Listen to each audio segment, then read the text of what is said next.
first. Last minute of play in the first period. Bedard takes the puck, scores!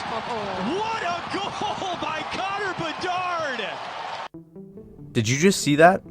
Connor Bedard just picked this guy's pocket, faked the pass with a simple head fake into the middle of the ice, and then absolutely roofed it short side on Sergei Bobrovsky.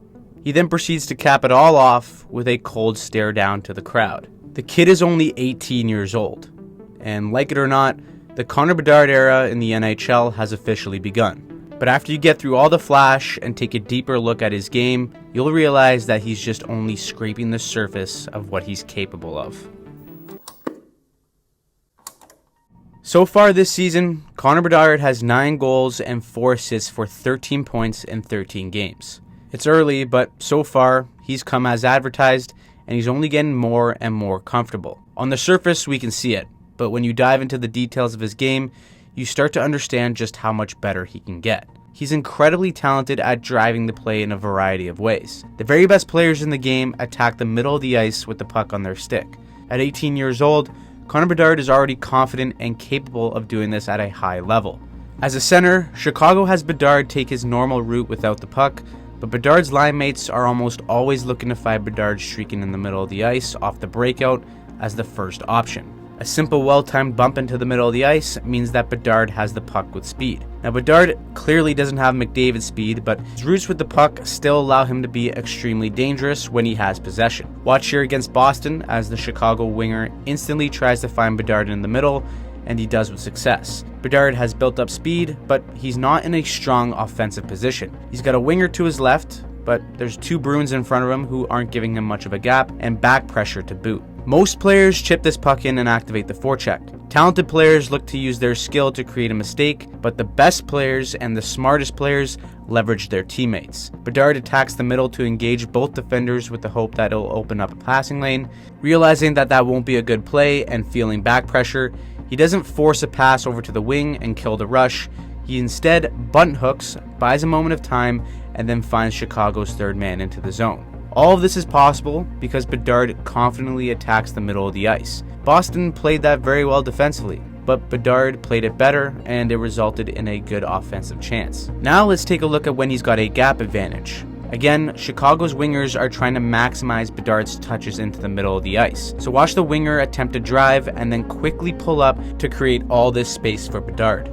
Now, this is where the talented players start to cook. Big gap advantage with a speed advantage means that Bedard has this defender at his will. But again, he doesn't just take this puck for a wide drive like most players would when they see all this kind of space. He once again chooses to attack the middle first. In doing so, the defender must turn his feet and protect the middle. Bedard waits until Carlo's momentum is fully heading the wrong way, and now he claims that outside space. With Bedard having a step, Carlo tries to get a stick-on puck to avoid fully getting burned, and it opens up a passing lane for Bedard to thread the needle. No one buries, but just wait until these types of plays start falling for him more and more often. Now, the aspect of his game in which everyone knew it wouldn't be a problem in translating into the NHL was his shot.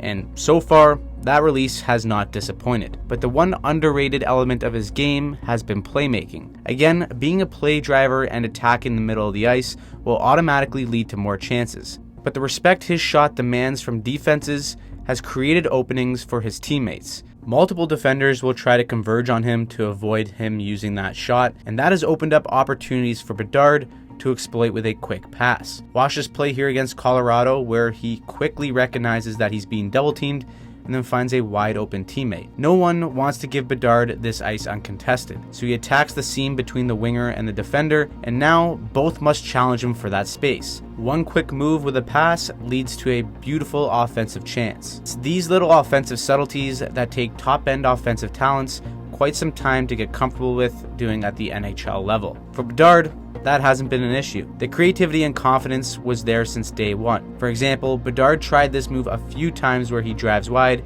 gets a step on the defender, and shoots through the triangle of the D's skate and stick. It hadn't worked earlier in the season, but that didn't deter him from using it again. This time, it was a more favorable result. Now, special players are only special if they know how to play without the puck. Bedard is quickly getting comfortable with how to do this in the NHL. Look at size being an issue for him here, as he basically takes a 6'6" Victor Hedman to the cleaners in front of the net, beats him off the wall, and then goes right underneath Hedman's hands with his stick firmly pressed on the ice for a tap-in.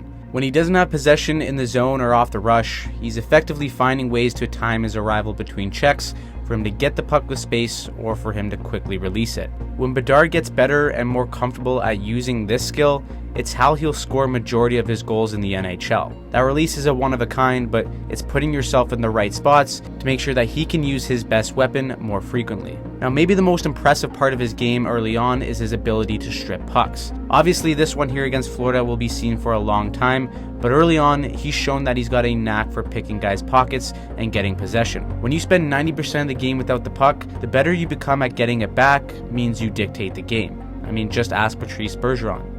All of this is great about Bedard, but let's be clear, he definitely isn't perfect either. He still makes mistakes and will likely continue to make mistakes, but that's exactly what he should be doing at this stage of his career. Hockey is an impossible game to play if you want to make zero mistakes. The trick is minimizing them and not letting the ones you've made deter you from taking the calculated risks that are required to win games. Right now, Connor Bedard is feeling it. Even though this was expected out of the most hyped prospect since Connor McDavid, Bedard has been just as good as advertised with a ton of room for growth.